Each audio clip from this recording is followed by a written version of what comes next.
Straight games, no filler. This is Status Quo, your source for gaming trends past and present.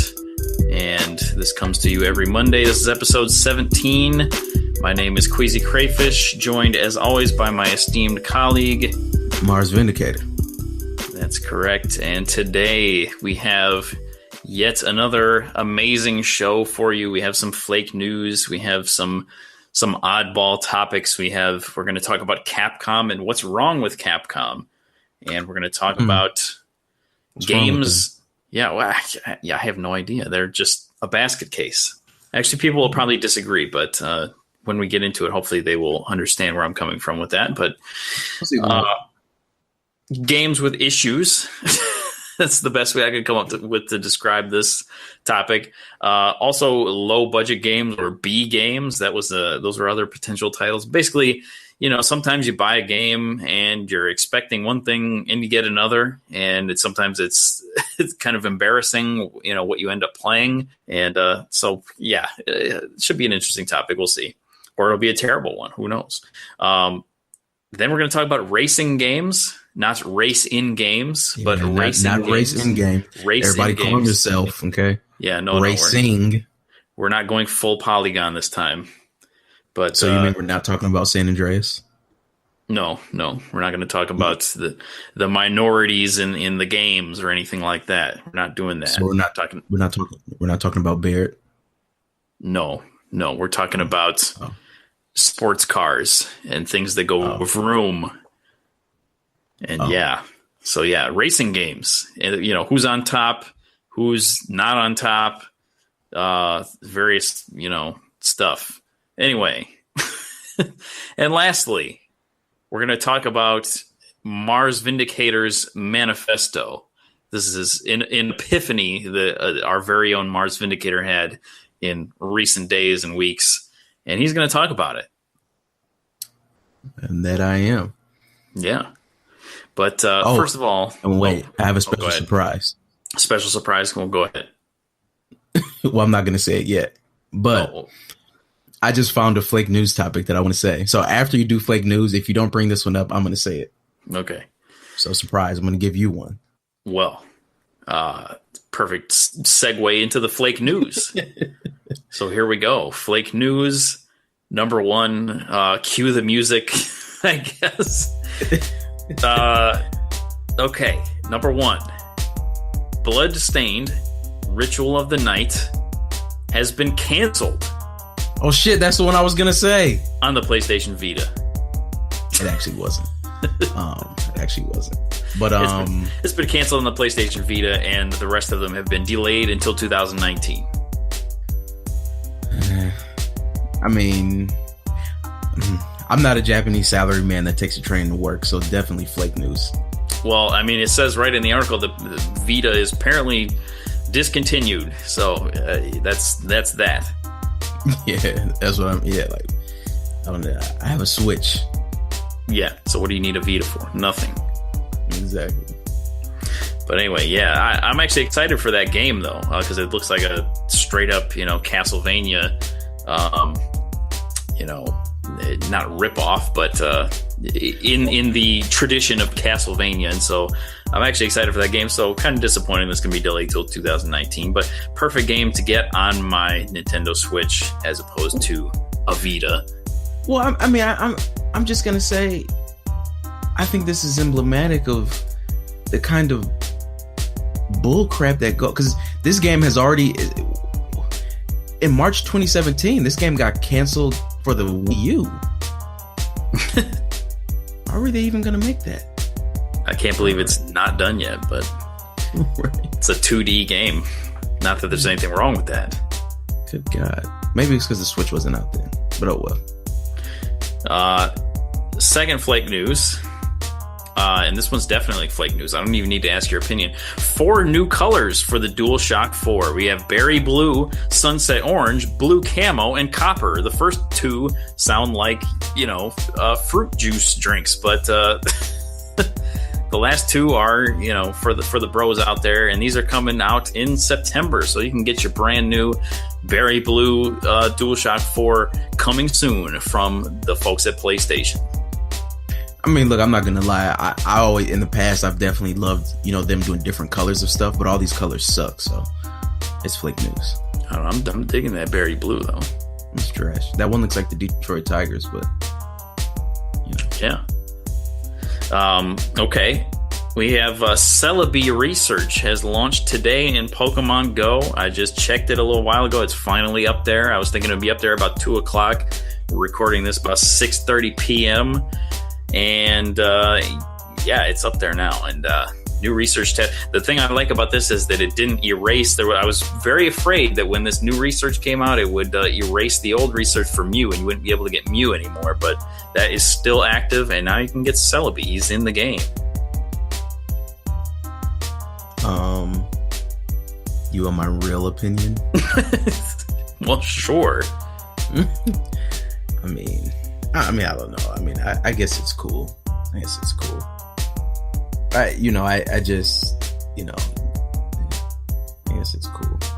Because they do the same thing with the legendaries, in the real games. Like if you go to the Pokemon Center in Osaka for this month, you can get yourself a Regirock, and it's like, well, no thanks. And the thing about a lot of those legendaries is that like a lot of them aren't even actually good Pokemon. Yeah. So you do a lot of work. Well, I guess I should say they weren't good for the way that the battle system was set up in the games. Some were, some weren't. So right. Well, like I recently got Mewtwo, and like he's not even that good. But it's just the fact that you have Mewtwo. It's like here's Mewtwo. Right. It's the name. It's name recognition. Next up, North Koreans, according to a defector or various defectors, North Koreans are playing Grand Theft Auto and other popular games in North Korea, and they are having LAN parties, secret LAN parties. And this is ongoing. And the guy says he's played most all of the new big games that came out in North Korea. Wait, he played all the new big games that came out in North Korea, or he played all of the new big games that came out in North Korea? He played them in North Korea. But because like for example, like there's no North Korean games. I mean, I know that. No, what I'm saying is like I remember reading articles and stuff about how like like in some other countries, like they would just get like the PS2 like in like 2006 or something, so like, so that was the new big game for them while we had the PS3. So that's what I mean. Like, no, they're playing. He's talking about like he was talking GTA about 5. Yes, GTA 5. He was talking about apparently people will smuggle in like USB drives with the games on them, and they'll like change the file extensions to be like MP3s and stuff like that, so they don't get noticed. And so it sounded pretty in depth. So they're finding ways to smuggle these games in and having secret LAN parties. And I guess he said also they're more concerned with like South Korean films and stuff like that getting in, so they don't really look for the games as much. So apparently there's some gaming communities going on in North Korea. Yeah, I mean, like, I know, like, I'm not even gonna say like, well, that's cool, but no, like, that's just 100%. That's just 100% messed up. Like, you shouldn't have to smuggle games into the country. I mean, yes, I have smuggled Grand Theft Auto 3 into my parents' home, when I was 12, but same thing. Exactly, right? Yeah, like, no, like, that's terrible. I hope the living situation for North Koreans can get better soon. Yes, I just thought that was a fascinating article, but I mean, it is fascinating, but I just feel ridiculous saying like, oh well, yeah, that's really cool that they got those things going on. I just hope things work out. I don't know. I just feel like I sound all like uninformed and like no, that's terrible. It is cool though. I had like visions of it, like these secret underground North Korean LAN parties, probably amazingly adrenaline filled. Right. And I mean, and I guess everything is relative. The idea of like sneaking and drinking alcohol, and it being such a big thing, is nothing today. But unless you're like 19, but during Prohibition, it obviously was the big thing. So I guess it's just all relative. Yeah. Lastly, we have Nintendo announced 16 new indie games for Switch at Gamescom, including Windjammers ports from Neo Geo and a bunch of random roguelikes and puzzle games, strategy games. So if you like that, there you go. I'm not gonna call it flake news, but like, I don't know, Windjammers was kind of tight. Yeah, I mean, it's a Neo Geo game. I know. It's like already on the PS4 and stuff. I mean, it's like already out. But people get hype about that. They get into it. Well, they also get hype about Neo Geo arcade sticks that came from Japan and are exclusive. Well, yeah. Also, I should throw in as an asterisk here.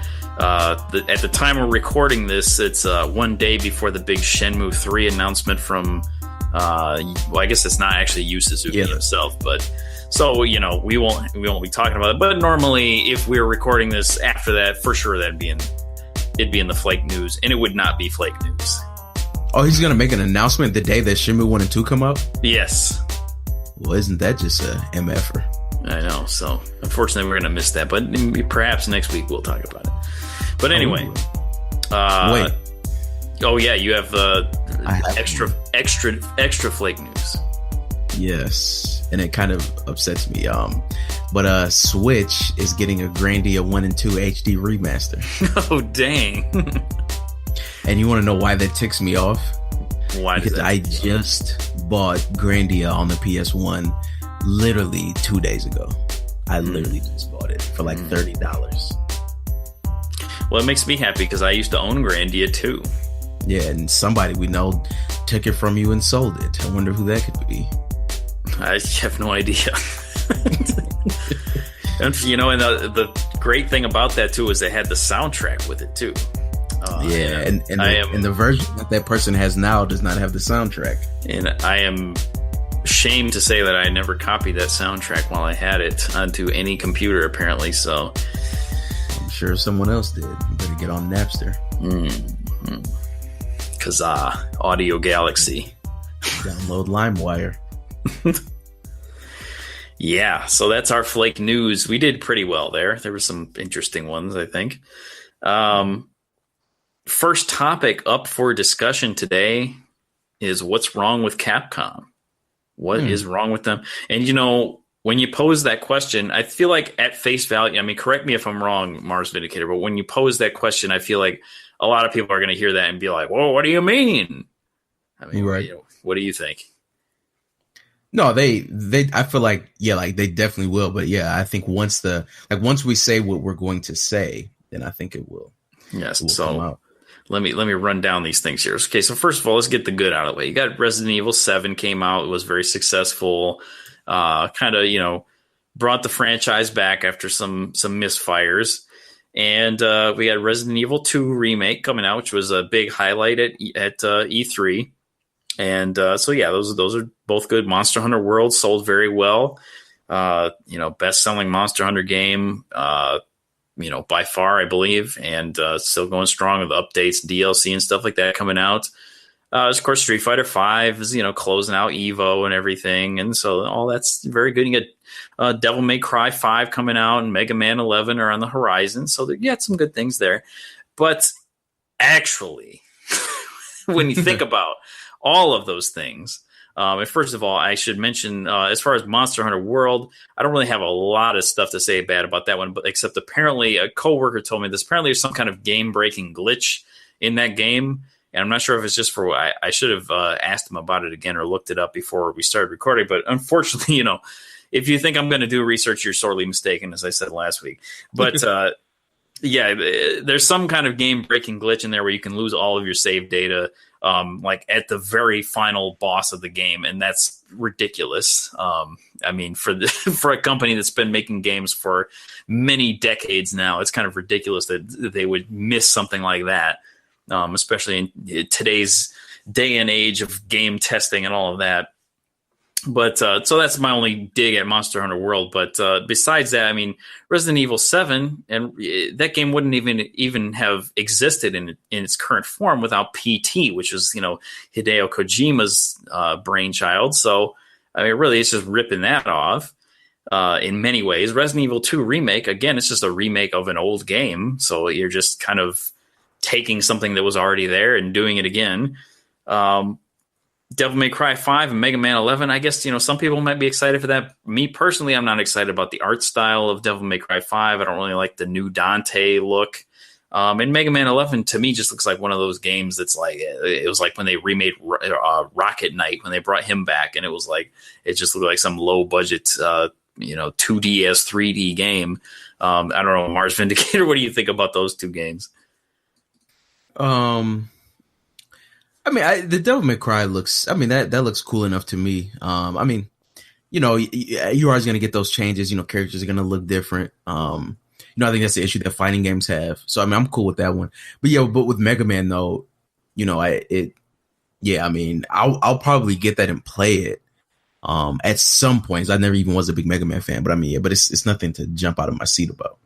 Right. Yeah, it looks like, it's for such a storied franchise, it looks kind of just, I don't know, like a budget game. But and then if you go into the realm of fighting games, you have a huge drop off for this company. Marvel vs. Capcom Infinite was a complete flop, was not even at EVO, isn't getting any new updates, doesn't seem to have any kind of DLC or anything on the horizon. So that game's basically dead. Nobody liked it. Did very terribly. Although some people claim that, the fighting mechanics are great or whatever. Nobody's playing it. Nobody cares.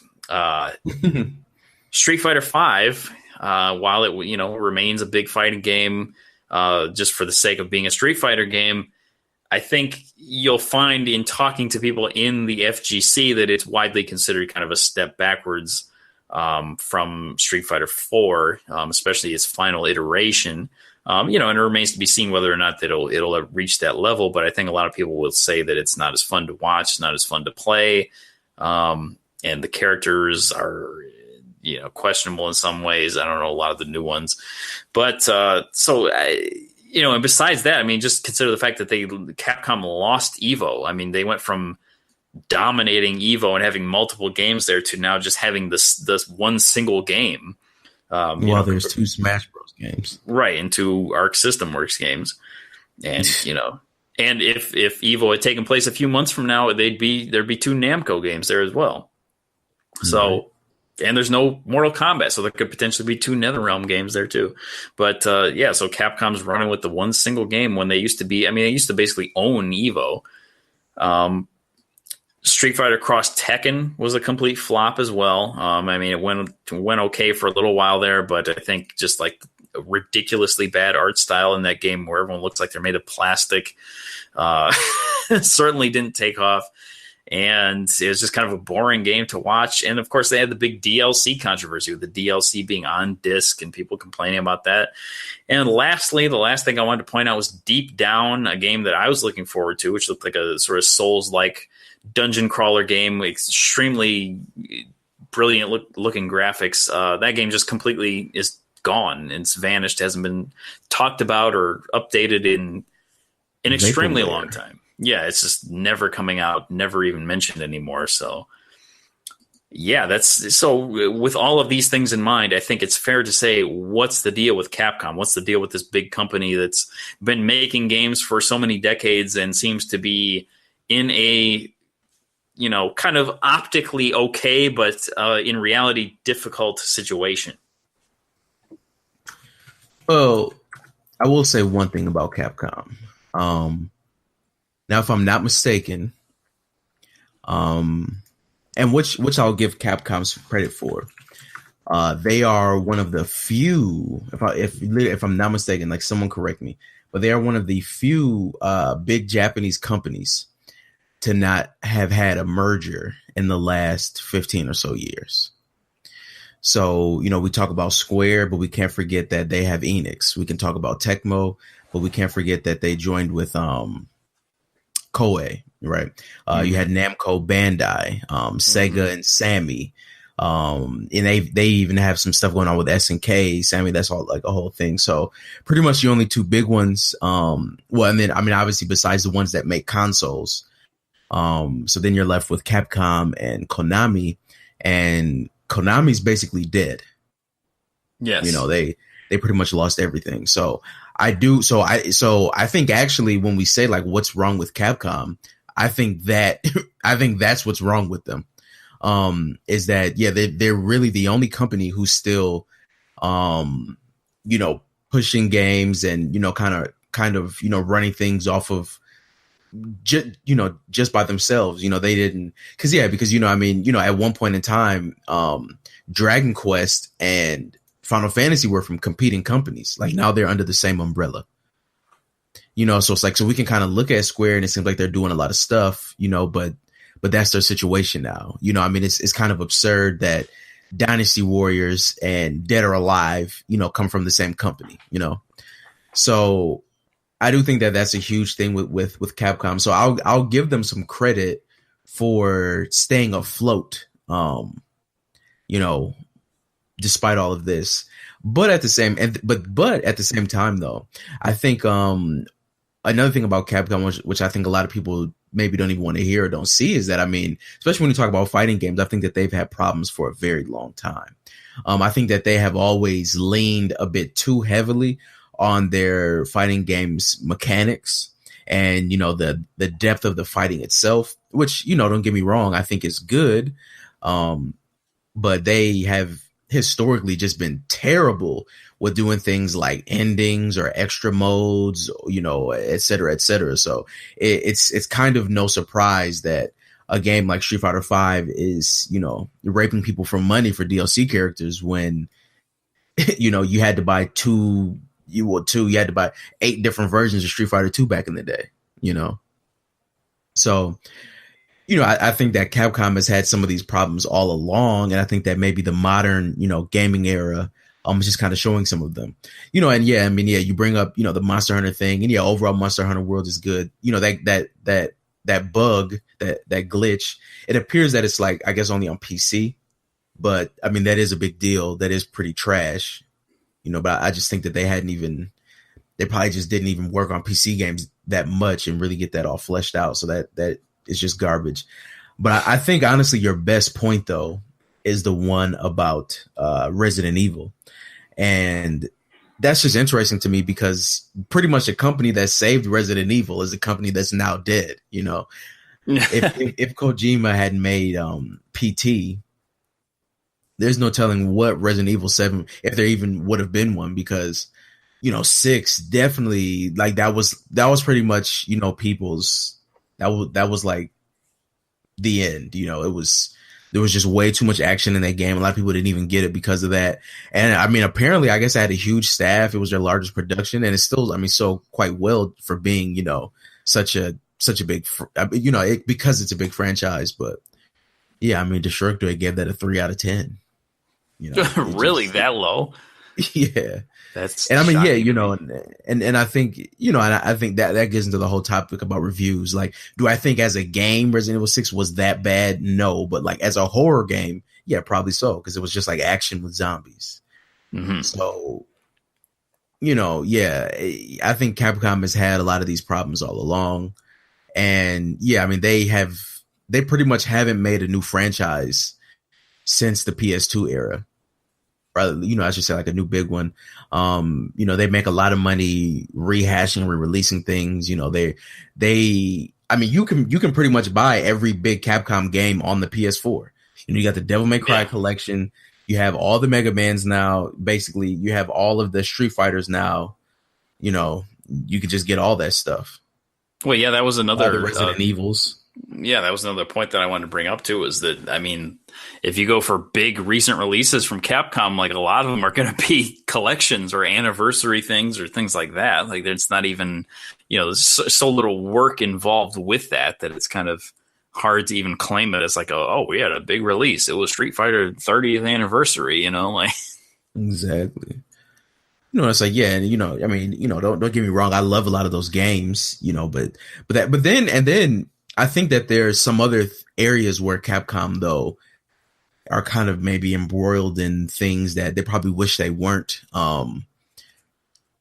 Like, for example, I'm sure back in the 90s, they were like, hey, you guys, we'll give you the Marvel license. You'll make a couple of games, and then in a couple of years, we'll give it to somebody else, But I'm sure at the time nobody was thinking that, the final fighting game they would make would become like the cornerstone of the fighting game world, with Marvel vs. Capcom 2. And so, so now they're kind of embroiled in this thing where it's like, well, like people are demanding it, we have to make it.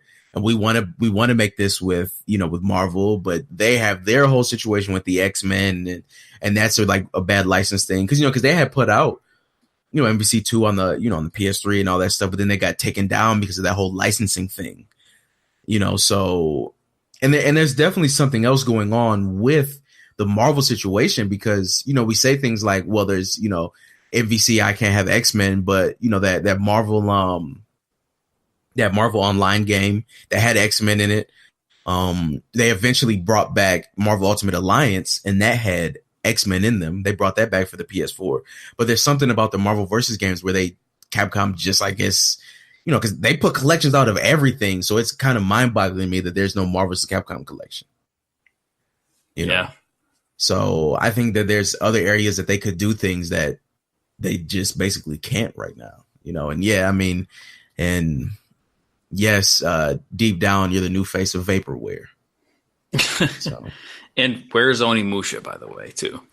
Yeah. Oh, yeah. Yeah. Exactly. How could I? That's like my favorite, damn near my favorite, like new PS2 series. Yeah. So, where's that? Where's Onimusha? I mean, if you're in the business of rehashing, where is Onimusha? So Onimusha HD collection, and right. You know what? Like that probably again is probably just involved in some licensing dispute because they had that actor in the third game, and I'm only saying that because I can't come up with a better reason. Jean Reno or whoever. It's possible. So, well, perhaps it's time for a Capcom Konami merger. They need it. It'd be Capconami. Well, Capcom. Yeah. Okay, that works too. And then we can get, Solid Snake and all the Marvel vs. Capcom games. It'd be wonderful. Or Konami-Com. Something like that. Yeah. I mean, got to do something. I mean, for two companies, I don't know. I guess Capcom's probably not hurting financially yet, but I feel like if they continue down this road, eventually, I mean, MVCI had to be a big loss for them. And Street Fighter Cross Tekken as well, with all the ramifications of that. So, and there's and it just reminded me too. There's a lot of things that we don't see in games. This is why I love to have this podcast platform, so I can sit on a soapbox and tell all of you peons the things that I know that you don't. But like the other day, it's funny that you even brought this up because I was trading in games the other day, and I traded in the Japanese Grand Theft Auto 4, right? And you're probably thinking in your head, what the hell does this have to do with this? Right? Well, Capcom published that game in Japan. Wow. Yeah. So I'm not sure if they're doing GTA 5, but I'm sure that like the big wigs at Capcom definitely have money sitting in certain areas because like Square did this as well. For a while they were doing like the Arkham games, and they did like some Call of Duties, so they can definitely make a lot of big money by publishing huge American games in Japan. You know what I mean? Yeah, this is GTA, and a lot of people may not remember back in the day, but when Oracle of Seasons and Oracle of Time, the Zelda games, when those came out on the Game Boy, Capcom had some they did some publishing with those in the US. So, Capcom being as big as they are, I'm sure that they probably make up some money in publishing. Yeah, got to differentiate between the development side and the publishing side for sure. Because I mean, exactly. If they've remained afloat for as long as they have to have some savvy businessmen, some company men behind the tables. But exactly. So yeah, that's Capcom. I do want to say though, sorry, because earlier I said that they haven't had a new franchise since PS2. Shout out to Dragon's Dogma. I did play that game and it was all right. They do have that game. Okay. That game, I don't know. Every time that game just seems so unappealing to me, but every time I see it, I'm just like, man, ugly looking game. Yeah, like it wasn't that great. It's just weird, like Skyrim, Dark Souls, but Yeah. it was cool. Definitely cashed in on the height of that era, trends. I think. Yeah. Hell yeah. All right, so let's get into our next topic here, and going along with the negative vibe that we've set up here. Games with issues. And the reason I say that is because, so just recently I bought the Flashback 25th Anniversary Collection on the Switch. And the, or 25th Anniversary Edition, I guess I should say. But Flashback was one of my favorite games on the Sega Genesis, one of my favorite games of all time. It's a cinematic platformer. A lot of great things about the Genesis version. That's the superior version, if you ask me. The music is fantastic, graphics, the rotoscope graphics and everything's great. So I was excited for this new anniversary edition to come out. So I get the game, comes in the mail finally. I got the collector's edition with unfortunately it has a Super Nintendo cartridge, steel book that you can put the game in. Wish it was Genesis, but obviously being on the Switch, it's going to be Super Nintendo. But so I'm super excited for it. I start playing it, and I get about a half hour in, and suddenly I start to realize that there's something very wrong with this game. And there's all kinds of little things that are just messed up, and they point towards either they didn't have the budget, or they didn't have the time, or they have, I don't know, terrible quality control, but they missed all kinds of stuff. Like, for instance, if you play the game with the remastered sound effects and music, just first of all, let me just say the remastered music is absolutely terrible. It sounds like something that was made on like FL Studio, in 5 minutes. And there's just all kinds of other problems with the sound effects. Like there's this smashing glass sound effect that for some reason will just play at random times throughout the game with no, clearly it's a mistake because it's not supposed to. You'll be like riding an elevator and all of a sudden there's just a smashing glass sound effect for no reason. And that happens like multiple times throughout the game. And I'm like, that's, weird. And so I'm going on throughout the game. There's all if you play it, on the classic version, if you play it with the classic graphics, classic sound effects, for some reason it uses the Amiga, I believe, sound effects for in-game, and then it uses Sega Genesis cutscenes.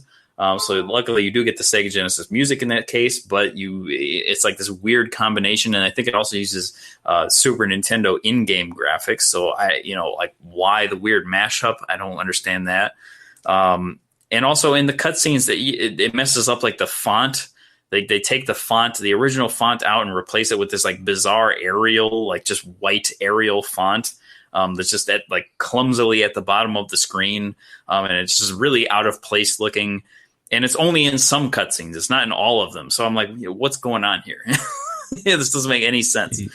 And then there's so many things. Pointless graphical effects that they added on to make it seem like it was some special anniversary thing. Like you can make it a simulated CRT effect on your screen, which is just stupid. Why would I want to do that on my Switch? It doesn't even make sense. And then also if you play it with the classic sound effects, there's just a bunch of missing sound effects that just are they just don't play, and so you end up playing this extremely silent game for some reason.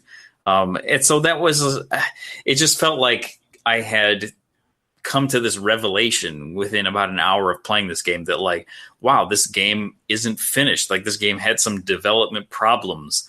Maybe they didn't have the money they needed. Maybe they didn't have the time. Who knows? Or they just didn't understand what they were even doing. And it was kind of embarrassing. I felt embarrassed for them that the cutscenes have these weird font problems and stuff like that. And I just thought it was sloppy and weird and kind of disappointing. So I'm disappointed that I don't have a really, Genesis perfect remaster that I can play. And there were some, and so I started thinking about other times where I had kind of experienced that same thing. And there were a few games that came to mind. Dark Souls 2 is definitely one where, you're super hyped for this game and all of a sudden you start playing it and you realize there was a giant graphics downgrade in the final months of development, and there's all these weird tile textures everywhere and geometry that wasn't hidden properly and sticks out through things and stuff like that.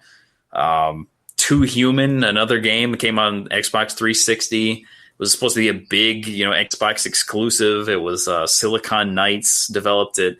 And you start playing it and you realize, hey, what the heck is with this 30-second long unskippable cutscene that plays every single time I die that shows this angel coming down and lifting up my dead body and taking me up to heaven, and I can't skip it no matter what. Like, this seems kind of absurd that they could have missed something like that, but it speaks to some sort of development problem, development issues, and I don't know, it makes me feel kind of embarrassed for them. And there's all kinds of other examples. I don't know, Mars Vindicator, do you have any kind of similar experiences to any of these? Well, in a way, yes. I will say that I think one of the reasons why I always appreciate you and Zilla's opinion on games, even when I don't agree, is that I think you guys are usually a lot more objective and a lot more critical of games than I am. So I have situations like this, but they usually tend to be like more subjective. Like, I think the things that you brought out about a lot of those games are like actual bad things about the games, like you guys like this part is objectively bad. This music is not to the quality it could be. So like, what's this? For me, I feel like a lot of the times when I notice these big things that just really kind of like surprise me with games, or, make me put them down after hours of playing them, are just like when they're just kind of different from what I expected, but not necessarily bad. So there have been a couple of ones that I would call like bad. And then, that ones that I quickly come to my mind are Capcom Fighting Evolution and Destiny. And now Capcom Fighting Evolution, this is just a lot easier. Like, it was basically just Capcom saying like, hey, everybody's doing a Mugen, we'll do one too. Right. So they just kind of threw these characters together in this game. And, there was just very little thought put into it. There wasn't any, like good endings or good, dialogue. I mean, again, Capcom doesn't do other modes. So it was just a bunch of, it was 3 different Street Fighter games, and then Darkstalkers, and then I would think like Red Earth, a game that never even came to the States. So that didn't even like hit it, it didn't even like hit us. And the thing about that was they had made that after they were about to do Capcom Fighting Jam, which was like a 3D fighting game they were going to make. So they took this created character that they had made for that, Ingrid, and then they just threw her in Capcom Fighting Evolution. And it was literally just this. It was like if you don't know what Mugen is, it was just like back in the day. Any old joke would just take a bunch of sprites, like fighting game sprites, and just throw them in like their own custom game. So it's basically like Capcom just made a Mugen game out of their own stuff. So it was just a terrible game. And then Destiny is a bit more complicated. Because that game is a service, and I'll talk more about this during the manifesto. But when it came out, there were some objectively bad things, like the fact that you couldn't skip cutscenes, right? And what was so bad about that was like, you've now, for example, like they would take a mission like every week and make it like special, so you could play that one and get loot, right? So you've now played this game for 300 hours, right? So then they take this early mission and they made that one the special one. So then when you play that mission, you have to watch a cutscene if it appears, because you couldn't skip them. And then what made that even more strange was like that game didn't have that many cutscenes or a good story. So like it may go on for like 6 weeks that there's a mission without a cutscene, and then next thing you know, you have to play this mission that has this 3-minute cutscene in the middle of it, and it's just like, what the hell is this? So just things like that. But everybody can talk about Destiny. But then other big ones for me are these. Now these are franchises that I love, and these are games that I think are objectively good. But Final Fantasy 12 and 13, and these two just did that because again, like they weren't bad, but they basically were just so different from other Final Fantasy games that it just kind of turned me off from playing them. 12 was different in the fact that like it had all of the, the towns and the open locations and all that stuff, but like the story was literally watching C-SPAN. So it just like you're used to this, love story going on, and it's just like the judge is not going to pass these laws in the policies and the Constitution. And you just like yo, like when is the hero and the heroine gonna kiss each other? You know, like when are they gonna kiss each other? You know, so there was that, and then 13 had a lot of the mushy story stuff, but it was literally like playing a 3D version. It was basically Crash Bandicoot. It was like Crash Bandicoot level design in Final Fantasy. You know, you just kind of just go straight forward down these paths. And, you know, again, I don't think it's like a bad game, but it was just so different from what they made before. And then I would say as well, Metal Gear Solid, the Twin Snakes.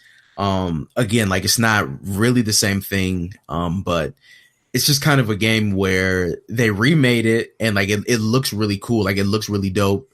But for one, they like some of the voice actors aren't the same. Like Mei Ling doesn't have her accent. Neither does Nastasha, if I'm not mistaken. And then like since it's remade with the MGS2 engine, being able to go into first person and use a tranquilizer, it just kind of breaks the game. And then they went kind of like overboard with a lot of the cutscenes. You got Snake jumping on missiles and shit. Like it was just kind of out of control. So like, it's a cool game. And yeah, I mean, typically remakes aren't made to replace the original, but at the time it just felt like, oh, this game is just going to get a graphic update, you know? Cause like, for example, when I'm playing Metal Gear Solid 2, I'm going to play the HD version, right? I'm just not going to go back to the PS2 one cause it just looks better. But with 1, it kind of broke the game. So I don't know. Those are kind of my examples of that kind of stuff. But you didn't even mention Sonic 06. Oh yeah. Cause I mean, yeah, I that's because I like to wipe that game from my memory. Well, I mean, that game, that's like the textbook one to me, or it's like I played the demo of that on Xbox 360. And just to be honest here, I've never actually played the retail copy because I saw what kind of reviews it was getting and the word of mouth that it was getting and everything. And I just was like, wow, is it really that bad? I'm not even going to play it because I was already kind of salty about like Sonic Heroes and stuff like that. So, and Shadow the Hedgehog, of course. So like, yeah, I mean, the game, like I've seen videos. I mean, you just fall through the floor randomly without any reason and die. Oh, yeah. And there's all kinds of like bizarre physics problems and stuff like that. And terrible animations and like loading screens between dialogue with NPCs in like the open world part of the game. Like, it's just ridiculous. And, you know, not even mentioning the fact that the bestiality plot in the game. Right. Well, see, and I guess maybe the reason I didn't even mention it was because it's like when I think of B games, yeah, like I think like these are games that are like playable, you know, fun. They just have these kind of like big problems. Whereas like Sonic 06 is just a mess of polygons. It's not even, It's barely even a game. You know, it's, yeah, like, I mean, it's Glitch City. I did play the final game. And yeah, I mean, it's just an abomination. Like, there's nothing more you can really say. And I mean, yeah, I mean, like, ladies and gentlemen, like, if you're a reasonable person and you meet somebody who tries to convince you that this game is okay or that it's playable or that it's fun, that it's their favorite, like, just understand that they have terrible taste in games and they're probably an idiot. Like, and I'm not saying that to make a joke or like be funny. And like, I'm like, this is actually like serious. Like, it is garbage. You know, it's like, you know, it's like Sonic 06 would be like if Michael Jackson, you know, made, you know, like White Tea, right? Like, it would still not be a good song. You know what I'm saying? But there would be people who liked it just because it's Michael Jackson. I'm not saying that like Michael Jackson makes White Tea with Michael Jackson magic. I mean, like, literally, like, he made the song that you heard on the radio, right? Like, it would still be a bad song. Dang. People aren't even going to get that reference. Nobody knows that song. Are you shitting me? Yes, they do. What are you talking about? They know that song. Everybody knows White Tea. In 2018, think these kids know White Tees, them franchise boys or whatever. Are kids listening to our podcast? I don't know, maybe. Look, they'll go look it up. Well, on that note, let's talk about racing games, not race in games, What racing Right. games? So the first thing I need to say is, there's a lot of minority representation. No, I'm joking. Jesus But Christ. okay. Racing games. So who would you say? I mean, the racing genre, let me just say, first of all, racing genre is like low key one of my favorite genres. Like I've always loved playing racing games, even since like Sega Genesis. I remember playing like Lotus 2 and Chase HQ and stuff like that. And of course, Mario Kart and all of those games. So it's a genre that's near and dear to my heart. And I always own like at least one racing game for every console generation. But it's interesting to see the way different franchises have come and gone. And so, Mars Vindicator, who would you say is on top of the genre right now? Oh, I honestly think it's without a doubt Forza. Well, yeah, it has to be, right? Yeah, and I mean, Xbox this, Xbox that. I mean, the Forza games are pretty good. I'm not gonna say that they have always been objectively the best, or that like I think that there's companies that could make better games, and like you said with Dirt, like I think there are better games on the market. But I mean, Forza I think just wins with a lot of. I mean, first of all, there's a new Forza game every year, right? So it's like the Call of Duty of racing games, so that just kind of helps it out. And then what I think is cool about it though is that you have two different types of Forza. So even though there's a new game every year, like Forza Motorsport and Forza Horizon are kind of different. So Forza Horizon is like it's like as arcadey as a simulation racing game can be. And it's like you're basically you explore scenery and it's kind of like open and stuff. Whereas Forza Motorsport is like this actual like racing game. And I mean, and they just, they it's kind of like Gran Turismo, left this void open and Forza came and filled it, Yeah. so you can't really be mad at them. Honestly, I'm not a fan of the way Forza does like the yearly installment thing, because to me, it feels like they're, like kind of like going into the sports game market almost with that. I like that at least Horizon kind of breaks it up, but still, like to me, racing games always seem like they had to have, some time to kind of marinate, and they always seem like this kind of elitist game. And I guess that was probably a lot to do with just Gran Turismo and the way that game, just like every new Gran Turismo that came out, it was always like, it just seemed like this game that like, wealthy people would play or something like that, or people that, adults would play, like, especially so when you're a kid and, Gran Turismo 3 comes out and you see these gorgeous graphics and, the way the cover looks, and, Gran Turismo 4 was like, had that real stark kind of art style and stuff with the white backgrounds and everything, and the light jazz music and everything. Like, it just had this kind of vibe to it. Like, you had to put your suit and tie on when you're playing this game. And it was like, it wasn't just like there was a new one every year and it was just a new installment.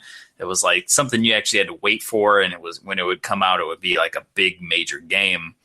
And so that's the way I've always kind of felt about racing games. And I'm it's sad to see that Gran Turismo kind of did them in, with this generation.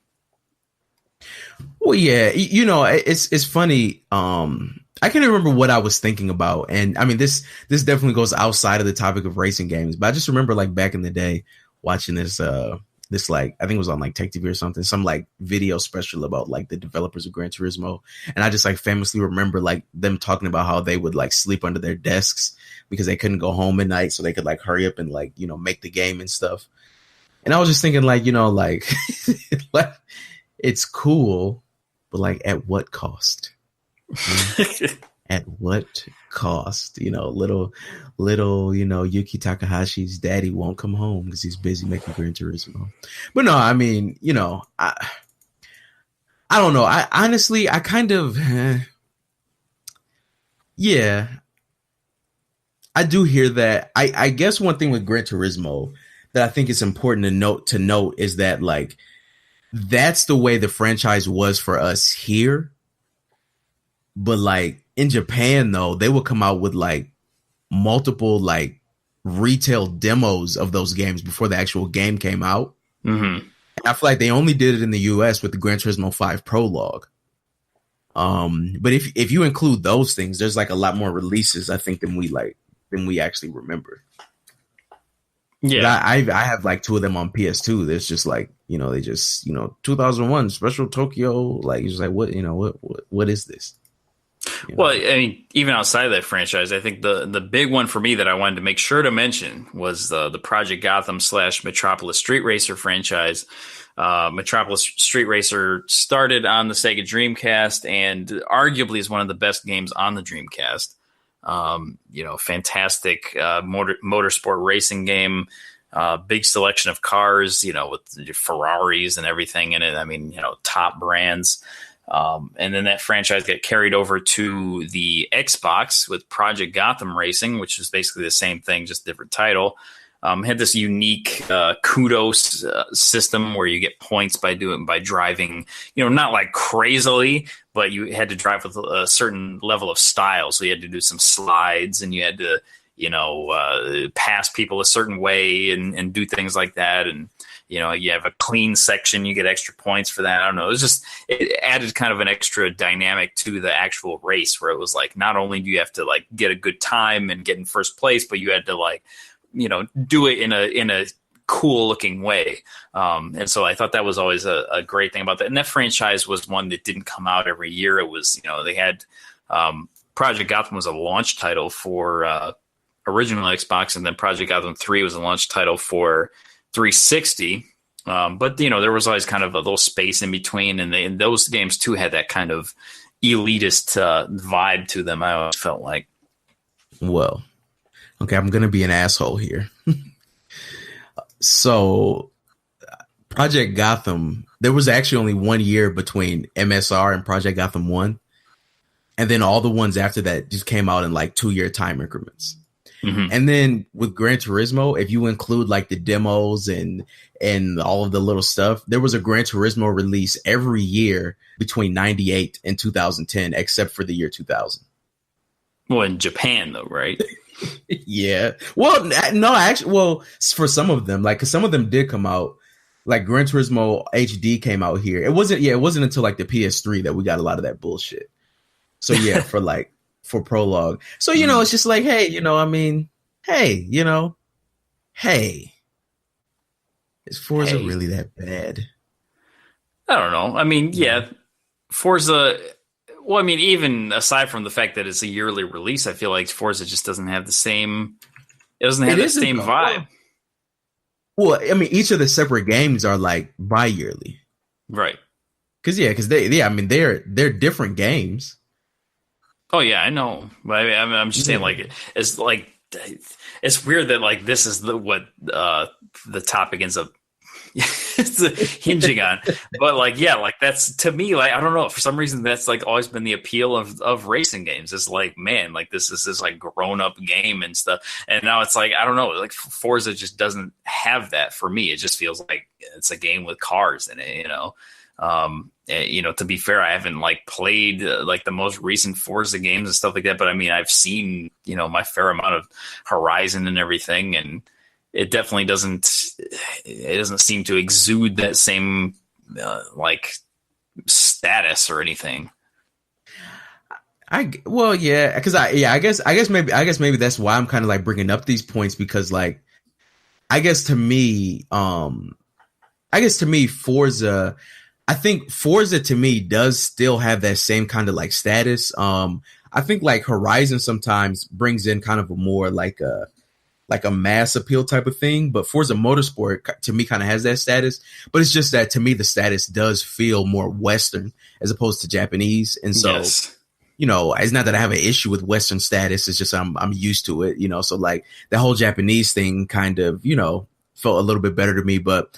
I guess for me, because it's always kind of been in the graphics, and it's like, I felt, because that's one thing I've always liked about both Forza and Gran Turismo, even Project Gotham and MSR is like, you focus on these ultra realistic graphics and, these ultra realistic backgrounds. Right. So, and then, I mean, come on, like with like because of Forza, like Microsoft started their E3 conference last year by like bringing out a new Ferrari. Like Yeah. that's not status. I don't know what is. You know, I think it was a Ferrari. Like it was like something. It's You know, definitely one of their biggest franchises. I mean, I don't debate that. I mean, they don't have that many to begin with, but that's right up there. So yeah, I don't know. It's just weird. I don't know. I guess I probably have a strange take on racing games or something, but I don't know. For me, they were always just like, man, you know, I'm gonna get my grown man on right now and play this racing game.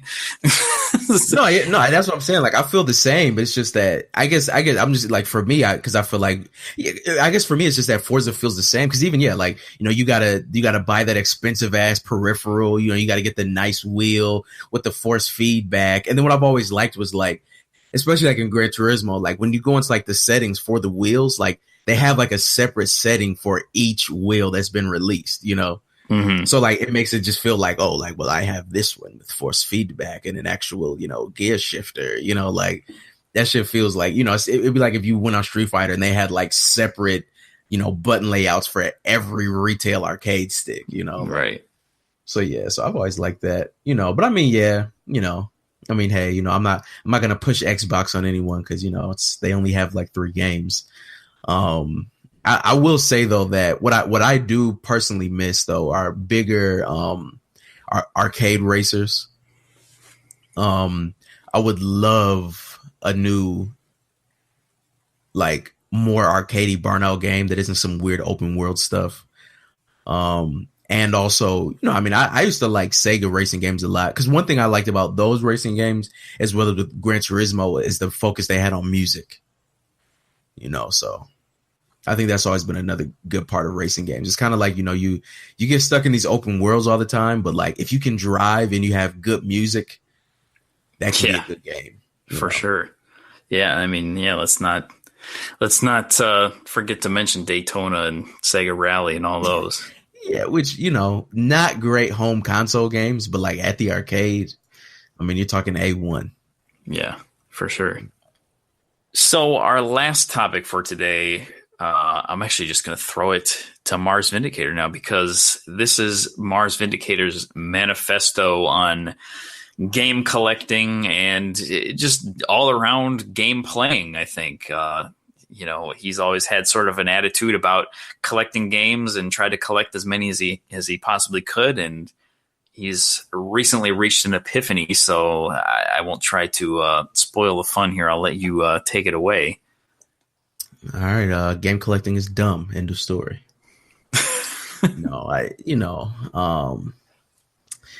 So pretty much what this all came down to, you know, again, you know, this isn't to insult any game collectors, you know, or maybe it is, just kidding. You know, or say that, you know, it's a terrible hobby or anything, because I don't think it's a bad hobby. And just, you know, first off, I will still say I do still collect. Okay. But I guess I just have a bit more of I just have like a more like, you know, like strict, list of things that I'm going to be collecting and things that I want to. I've like narrowed it down. And so first of all, I think like the roots of these things are the roots of all this is in like 3 things, right? It's in like money, time, and health, right? So like 3 things that I really want to have, right? So one thing I kind of noticed about like game collecting was, you know, yeah, so you get up and you know, you go out to a store, and I mean, that's, you know, that's going out, but it's usually, you know, like, especially if, you know, if you live in, you know, Midwestern America, you're going to be driving everywhere. So you drive to this game store, you walk around it for 30 minutes, and then you know, buy a lot of 30 games, you know, some for $5, some for $20. You may get one huge one in there, whatever. So then you bring these 30 games home and you throw them all in your shelf, and now you have like 30 games, right? And so there's only so much time, you know, in a day. So, you know, yes, maybe over the course of 15 or 16 years or however long you're playing games, you can play a lot. But if you're going out and you're buying, you know, 30 games that you have never played before, and then you're going to go do the same thing in like a week or like the next week, like there's no way you're going to play all this stuff, you know? No way. So and if you make an attempt at doing it, it's going to take all of your time and it's going to take all of your health, because I'm for sure you're not buying 30 Dance Dance Revolution games. You know what I'm saying? So there was that whole thing, and those were just things that I just realized, I have to kind of like calm down on, especially, from the health aspect. Now, when it came to like the actual playing the games aspect, like, yes, of course, I have no problem with going out and buying a Genesis game and then discovering this for the first time and then playing it. Right. But I think a lot of the issue that I was finding with that was like, old games are old games. So what I mean by that is, Sonic 3, right? Or like Streets of Rage 2. And you've probably heard me mention these games before. Tekken 5, Tekken 3, Metal Gear Solid 1 and 2, Final Fantasy 6. These games have stood the test of time with me. And throughout my life, I have played these games, right? So like I remember when they did like a Sonic 3 and Knuckles collection on the PC, like in the late 90s. Like I got that. These are games that like I loved so much when I first played them that I always wanted to play them, right? They're my favorite games. Now there's a lot of other games I played on the Genesis, like for example, Cool Spot, right? Like I rented that, I played it, and I'm not saying that my Sonic 3 can't be your Cool Spot, but I am saying that like Cool Spot is not like Sonic 3 for me, right? So I go out and I buy this game at a retro store, and now, I have Cool Spot, and I make a video about it and I talk about it and, show some gameplay from the first level. But like, am I really going to like sit down and really dive deep into Cool Spot and really play it? Like, no, you know what I'm saying? Again, like this is just me. Right. So then it was kind of like, well, like, why do I even have this then? Especially when you have things like emulators and ROMs, and now you're getting even, legitimate ways to buy these things. So a lot of the games and stuff that I had, a lot of what I was just kind of buying to, increase my collection in number, I kind of got rid of. There were even some games like, for example, like Fire Emblem, right? So I've always thought Fire Emblem looked cool. I know those characters from Smash. I've never been a big, strategy RPG player anyway, but, I just knew that was a franchise. So I bought like a Fire Emblem game one time for like $60, like the one on Wii. It's a pretty decent deal. I should just get it. But like, I wasn't going to play it. I have stuff to play on the Switch. I'm not going to sit down and play this game. So even stuff like that, I kind of got rid of. I had stumbled upon a Mega Man 8, right, on the Sega Saturn for $80. Right. And I was holding on to it in my Saturn collection just because it had some monetary value. Because you can play Mega Man 8. First of all, you can play it on the PlayStation for $12 if you want, like used, or you could just buy one of the many Mega Man collections that have come out over the years, right?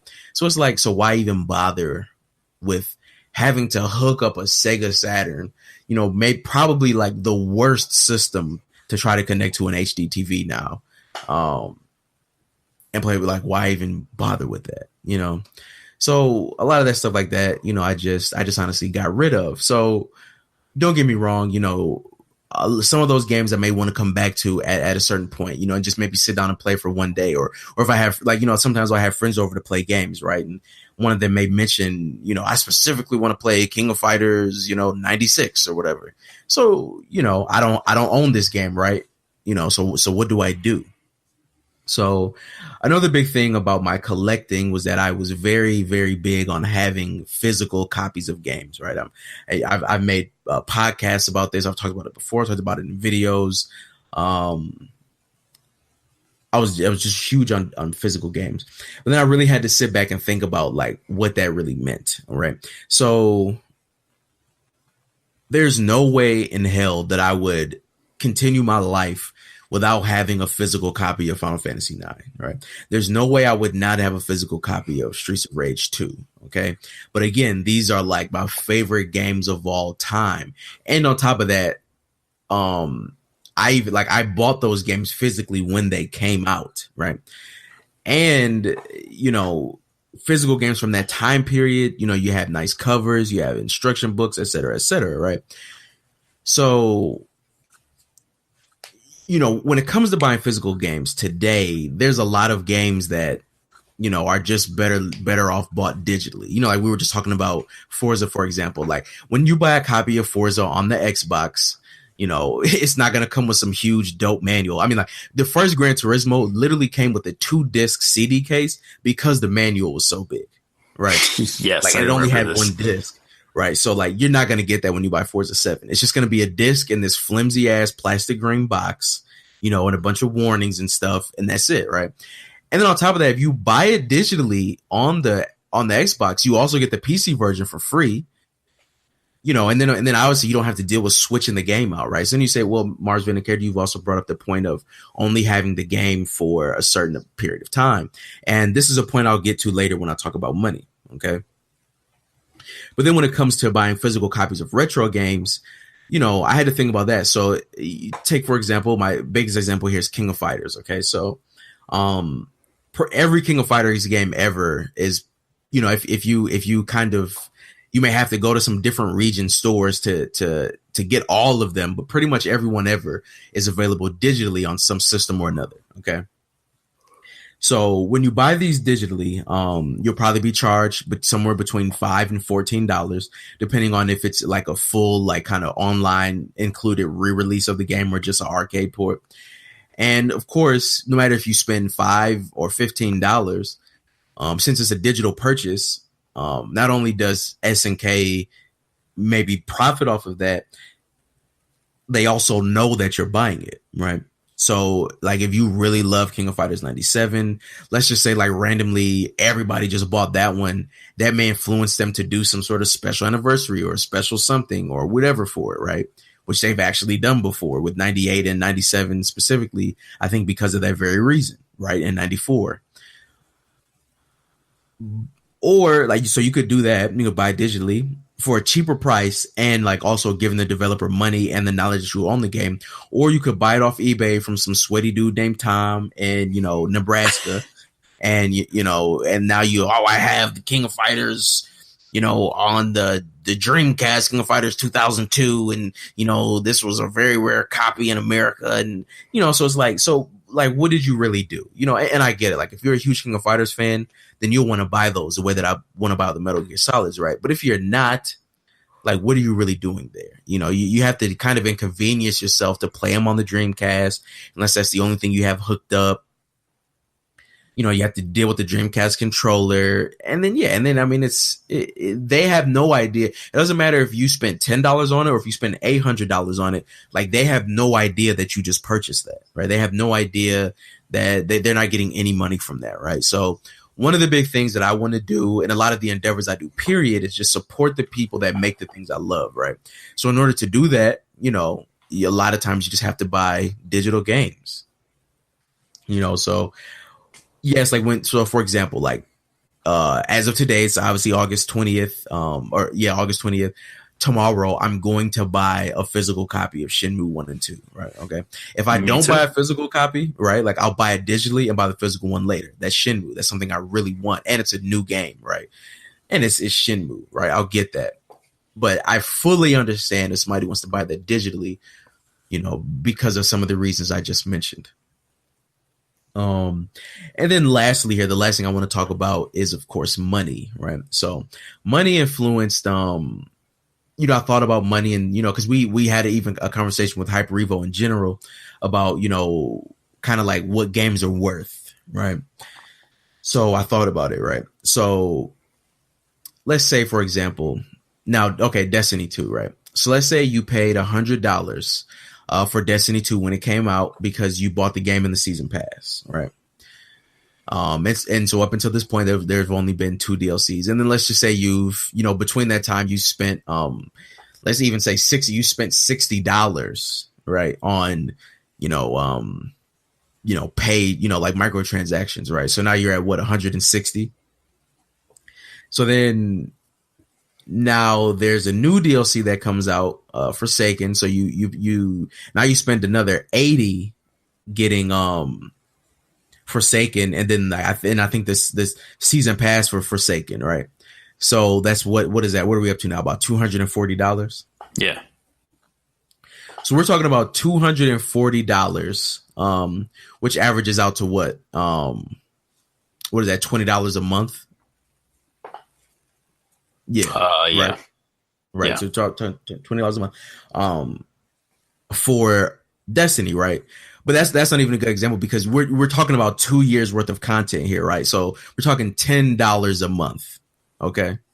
$10 a month is what you have paid now to play 2 years of Destiny 2, right?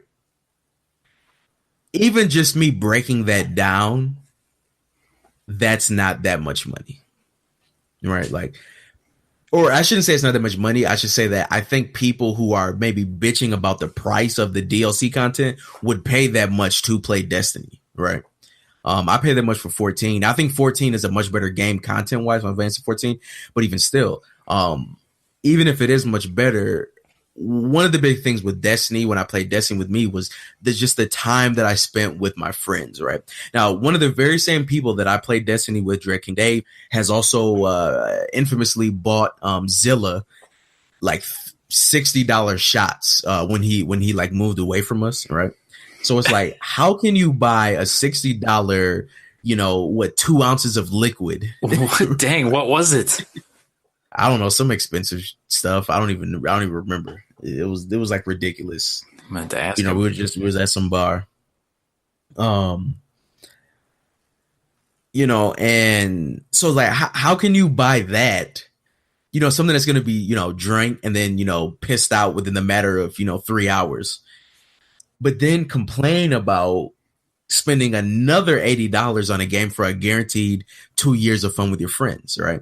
Because like for example, I think a lot of people would easily go bowling, for and end up spending $40 during that night, 10 times a year, right? And what's that? You know what I'm saying? That's what is that? That's like 400. Yeah, like $400. No, I said 10 times a year. Yeah, so so like $400, right? So it's like we do that for the bowling, but if you're spending that same kind of quality time with Destiny, no, yeah, I get it. You're playing online, you're not with them, you're not in person with them, but it's still quality time, right? So you'd pay that money for the bowling. Why can't you do it for Destiny? So that's kind of why I have, I've kind of changed my look on things like service games and buying these, because sometimes these games are digital only, and that's just why I won't play them. Or I'll say, well, I like it because you can get the launch version, but all the content is digital, whatever. And then, so, I brought up the point earlier. I said, like, Marz Vindicator, how do you feel about, paying that digital money for that game? Especially when, I've mentioned things like Marvel vs. Capcom have been taken out of the PlayStation store, right? So it's like, you have those weird off chances of things like that happen because of licensing. But even if I was to guarantee that if I bought a fighting game on the PS3 in 2006, it's 2018, right? I can still download the Tekken 5 Dark Resurrection that I bought back in 2006, right? On that platform. So I paid, $40 for Tekken 5 for 12 years, right? Like, that's not that bad. Like 12 years of guaranteed Tekken 5, right? So yes, I may not have it, indefinitely, but I mean, come on, 12 years of time. And that's the other thing too. Like, am I going to be playing Tekken 5 for 12 years? Because I'm all caught up in the fact that 60 years from now, when I'm 98, I won't be able to just turn on my PlayStation and play Destiny because it's all online. Like, why would I even be doing that? You know what I'm saying? Like, why would I not be in some VR Matrix world? You know what I'm saying? Get my arthritis medication. Like, you know what I mean? So. Yeah, so just, a lot of that stuff, I just decided to kind of, give up a lot of that stuff. Now, if you have any PS1 RPGs, I'm interested in buying those. Because there's another point. Like, I don't want to take too much longer because I don't want to, make this Status Quo episode, 80 hours or anything. But relive your childhood, right? I see a lot of videos that say that they want to buy these games again because they want to relive their childhood, right? But like, you going to the game store and buying, Xenosaga, all 3 Final Fantasies, Grandia, and Magna Carta for a grand total of, $370 is not reliving your childhood, right? because unless your parents were Beyonce and Jay-Z, you probably couldn't do that. You know what I'm saying? Like back then, right? Like reliving your childhood would literally be like your mom coming home with a used copy of Awesome Possum on the Genesis and you just having to put up with playing it, right? Like if you're going to do that, then you're probably reliving your childhood, right? But if you're buying, limited edition Japanese airline N64 consoles off of eBay and you're from Montana, you're not reliving your childhood, okay? Like you're doing something else. You're probably just hoarding, okay? Mm-hmm. So, yeah, like with PS1 RPGs, these are things that I always wanted. Definitely not reliving my childhood because I didn't even play them. But these are things that I always saw, always wanted, and I think they have great art, right? I like them for that reason. So those are some things that I'm still collecting. Some rare Sega consoles, the Sega CDX, the Sega Sports Dreamcast.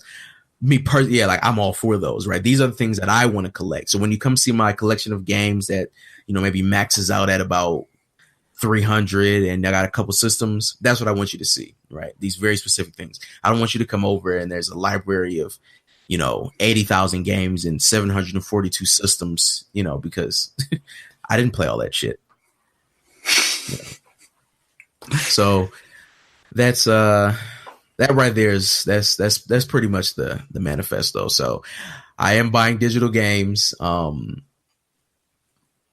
You're playing Destiny again as well? Well, I don't know. That's a secret. I may or I may not. Yes, I may or may not. But it's Destiny. That's kind of another thing. Actually, yeah. Sorry, there's one more point, right? I may play Destiny or something else. Maybe, Forza. Some of these games that I've been like, oh, I'm not going to play that. I'd rather play, Gunstar Heroes, right? Because it's classic. I realized that like I have these great memories of 98 because in 98 I was playing Metal Gear Solid, right? Like what I should have been playing. But in 2018, if I'm just, busy playing, I don't know, Bayou Billy, I'm not going to have great memories of gaming in 2018. You know what I'm saying? I'm not saying that I'm going to go jump on Fortnite, buy a headset and a gaming chair tomorrow and drink G Fuel, right? But, I should, be, playing games that are out. You know what I'm saying? So that way, 10 years from now, I can still do status quo and have a wealth of knowledge on gaming in 2018, which I can't do if I'm only playing the Retron 5, so. Yeah. Well, when we were talking about this last night, I made the point that like, if you go out, you could go out and buy Plasma Sword in lieu of, Street Fighter 5 or something like that and be all excited about it. But at the end of the day, like you're going to be sitting there at home playing it by yourself, this dead fighting game that nobody is familiar with, most likely. Exactly. And, no multiplayer, obviously. Or you could just be online fighting people in Street Fighter 5, and enjoying that. Yeah, exactly.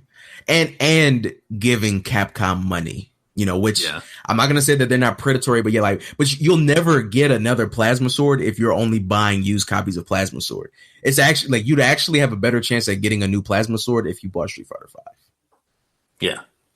It's crazy to say.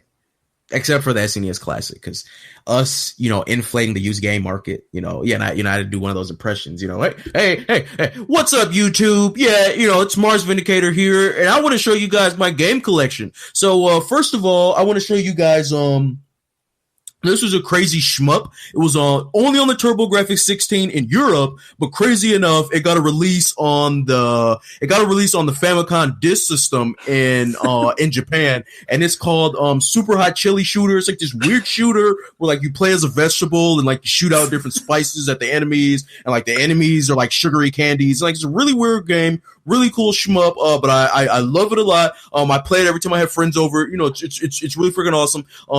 Check eBay, check wherever you might be able to pick up a copy for like, somewhere in the ballpark of like $800, but like it's definitely worth it if you can check it out. I definitely recommend the TurboGrafx 16 version because the version on the Famicom Disk System, the boss on the second level is actually missing like a couple of sprites and the song is like kind of different. And then on the 15th level, there's like these weird little enemies that were censored out of the European version on the TurboGrafx 16.